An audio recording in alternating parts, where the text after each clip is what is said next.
हमेशा आपके लिए इनकी पूर्ति करने में लगा, पूरा जीवन लगा देना, पर इनकी इच्छा पूरी कभी होने वाली नहीं है। और तीसरी है अभिलाषा, कौन सी? यशाभिलाषा। ऐसी कैसी होती? जब आदमी का धन बढ़ता है या एक है ना यश नाम बढ़ता है, तो उन्होंने उदाहरण दिया बरसात के समय में जब नदी में बाढ़ आती है तो कैसी आती है? एकदम बड़े से बड़े पानी, पुल, कचरा वचरा सब कुछ बहा के ले जाती है। यशाभिलाषा।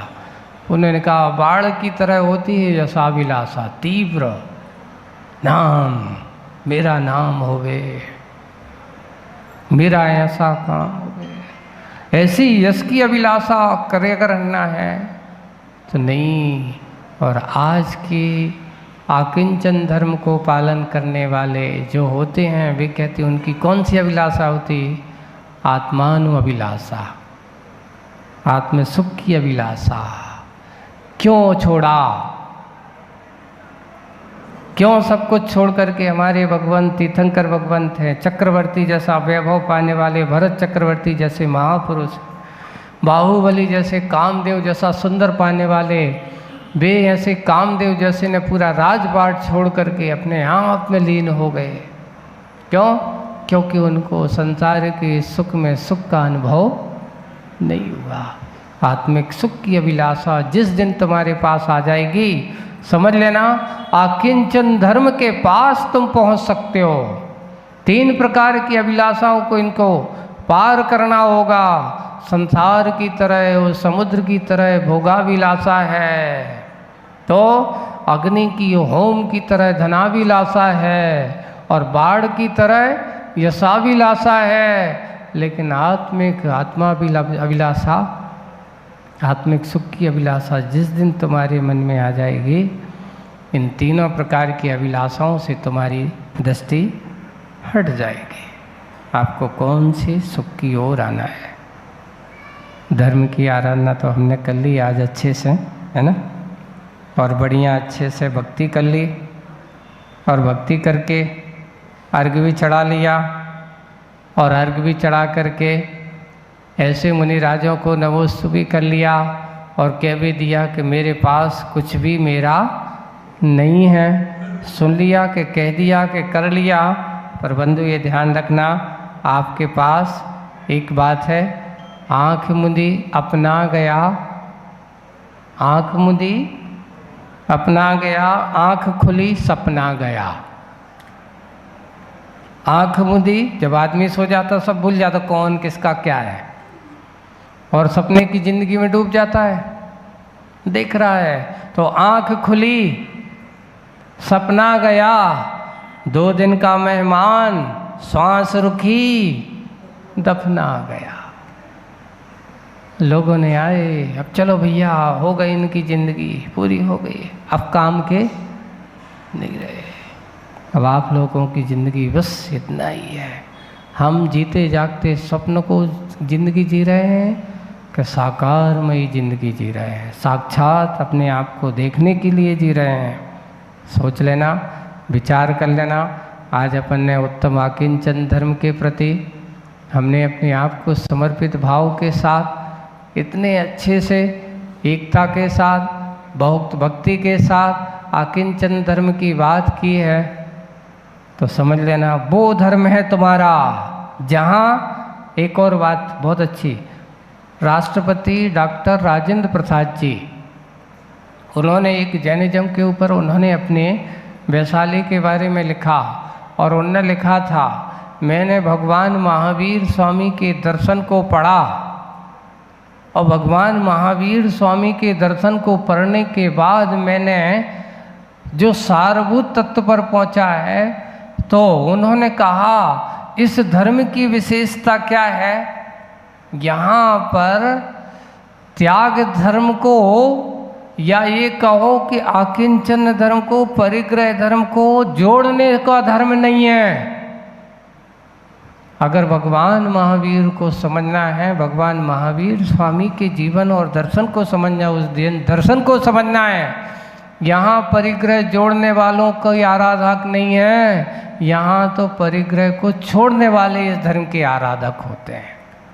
और आज कई लोग तो धर्म की आड़ में जोड़ने का काम करते लगते हैं।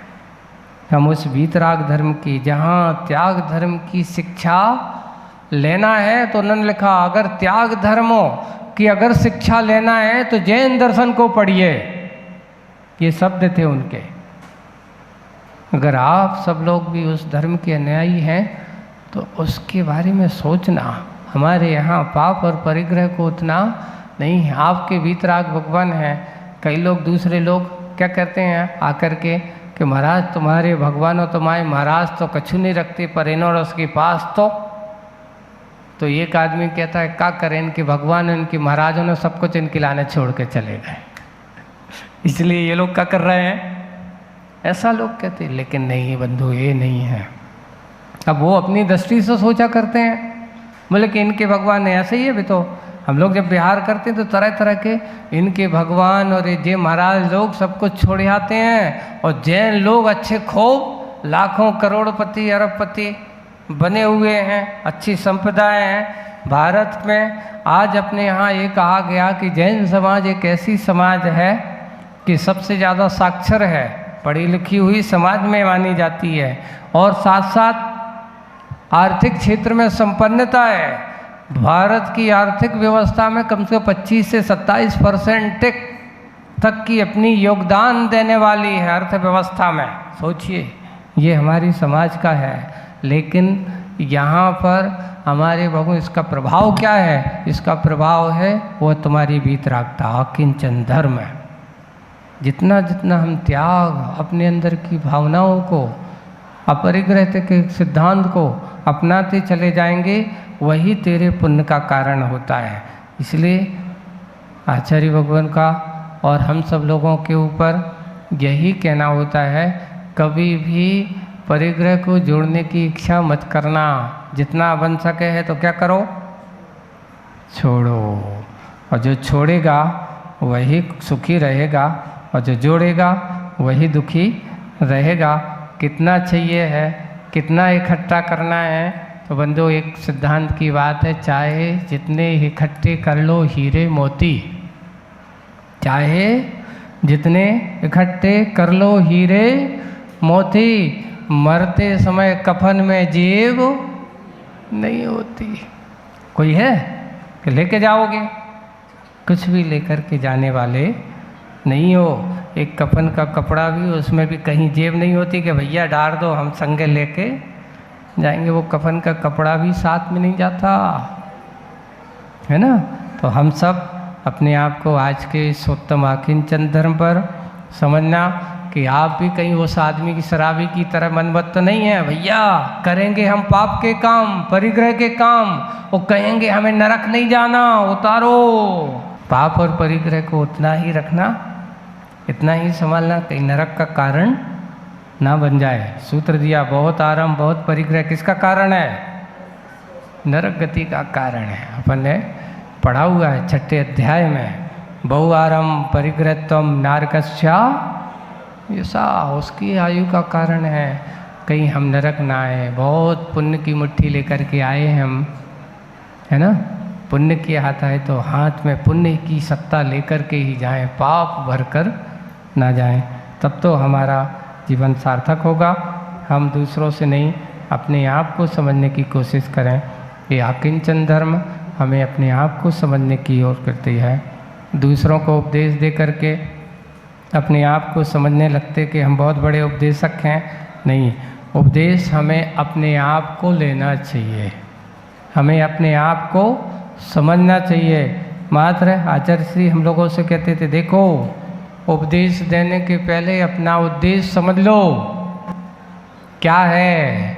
यहाँ पर पाप और परिग्रह से नहीं, अपने परिणाम से जानने की कोशिश करना, यही है। उसी उद्देश्य को लेकर के काम करना, लोगों को सद्मार्ग देना अपना काम है। रास्ता बता दो, अब चलना और ना चलना उसके हाथ में।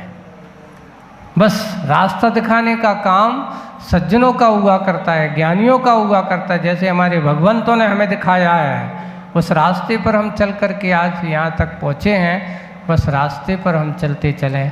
ऐसे ही उत्तम आकिंचन धर्म को अपने जीवन का अंग बना करके जितना जितना हम अपने आप को पाप परिग्रह से दूर रखेंगे, उतने उतने हम आकिंचन धर्म की ओर आ सकते हैं। ऐसे ही आए इसी भावना से बोलिए परम पूज्य आचार्य गुरुवर श्री विद्यासागर जी महाराज। एको ब्रह्मा द्वितीयो नास्ति।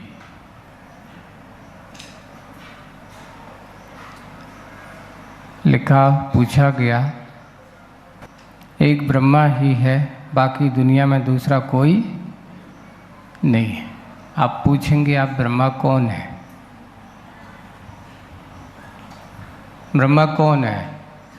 तो उत्तर मिला, अहम ब्रह्मास्मि, मैं कौन हूँ? ब्रह्मा हो।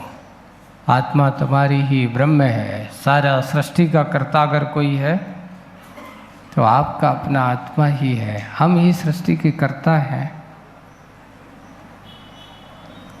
यहाँ ब्रह्म स्वरूप को यहाँ आचार्यों ने लिखा कि तुम्हारी आत्मा ही एक ब्रह्म का स्वरूप है। आपको उस ब्रह्म स्वरूप की ओर आना है। हम उत्तम क्षमा धर्म से यात्रा करते करते देखिए, उत्तम क्षमा की माटी पर भी एक बीज गिरा,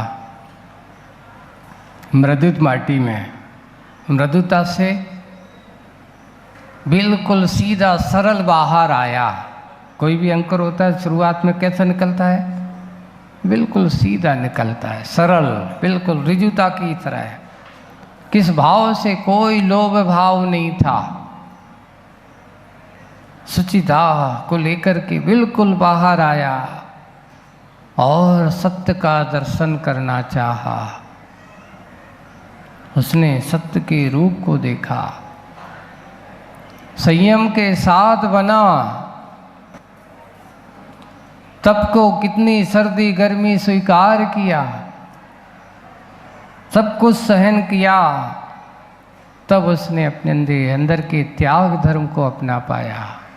एक वृक्ष जब बनता है, बड़ा होता है, फल फूलदार होता है और दुनिया को, अपने आप को, आई हुई नदियों को त्याग कर देता है और अंत में स्वयं आकिंचन हो जाता। सब कुछ देने के बाद वो कैसा हो जाता है?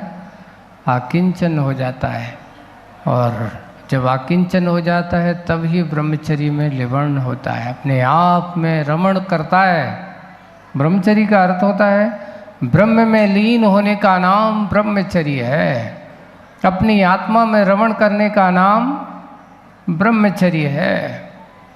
ये 10 दिन की हमने यात्रा अपने आप को क्षमा से शुरुआत की है और आज ब्रह्मचर्य पर आत्म रमण की क्रिया है, अपने आप के स्मरण की क्रिया है, बाहर को नहीं। अपने आप के अंतरंग को देखने का दिन है आज, बाहर के रूप रंग को नहीं, अपने अंतरंग के रूप रंग को देखने का दिन है आज। आज हो ये रहा है, बाहर के रूप रंग में हम इतने अटक गए हैं कि अपना स्वरूप क्या है, अपना रूप क्या है, अपना स्वभाव क्या है, ये हम भूल गए। बहुत अच्छा एक पंक्ति मुक्तक पढ़ा हुआ था, वो उच्चारण है, आचरण हैवान को इंसान बना देता है। आचरण हैवान को इंसान बना देता है, माली वीरान को गुलस्तान बना देता है। मैं सज्जनों की बात कहता हूँ, दूसरों की नहीं। मैं सज्जनों की बात कहता हूँ, दूसरों की नहीं। ब्रह्मचर्य इंसान को भगवान बना देता है। हमारे जितने भी भगवान बने हैं, ये बताओ, संसार के विषय भोगों में रम करके भगवान बने कि विषय भोगों को त्याग करके भगवान बने हैं? आप भी सोच लेना, तुम्हें भगवान बनना है। इसलिए अपने आप को भगवान बनना हो तो सबसे पहले अपने आत्मा की ओर आने की कोशिश करो, आत्मरमण की ओर आने की कोशिश करो, ब्रह्मचर्य की ओर आने की कोशिश करो। पर होता ये है, हम ब्रह्मचर्य को कहाँ ढूंढते हैं, आचरण को कहाँ ढूंढते हैं? बाहर नहीं, ये चीज़ दिखाने की नहीं है, देखने की है, ये अपने आप को संवारने की है। बाहर तो बहुत संभाल लिया, आप अपने आप को संभालो। किसी शायर की पंक्ति है, उन्होंने कहा, तन तो समर गए बहुत, अब रूह से प्यार कीजिए, फूल साख से न तोड़िए, खुशबू से प्यार कीजिए। आज हम फूलों की ओर ज़्यादा रंग रोगन उसको तोड़ने में लगे हैं, लेकिन जो फूल को पसंद कर रहा है उसको नहीं देख रहे हो। किसको अच्छा लग रहा है? वो देखने वाला कौन? तुम्हारा आत्मा। तन को संभालने वाले, अरे जिसमें वो रह रहा है, संभालने वाला है, उसको भूल रहे हो। बाहर की सुंदरता में लगे हो, बाहर के रूप रंग में लगे हो। अंतरंग का रंग जिनकी दृष्टि में आ जाता है, उन्हें बाहर का रंग अच्छा नहीं लगता, बाहर के रूप से कोई मतलब नहीं होता।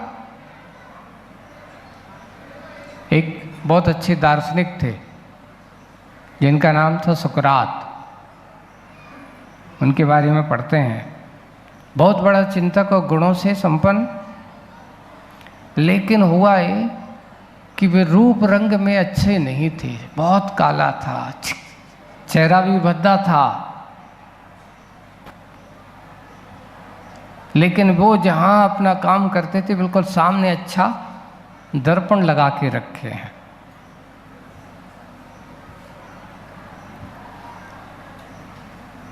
जब भी उठते अपने आप को दर्पण में देखते, तभी एक कोई व्यक्ति आया और उनसे पूछता है, आपको कुछ बुरा तो नहीं लगेगा? बोले कि क्यों, क्या कहना चाहते हो? मैं कुछ कहना चाह रहा हूं आपसे।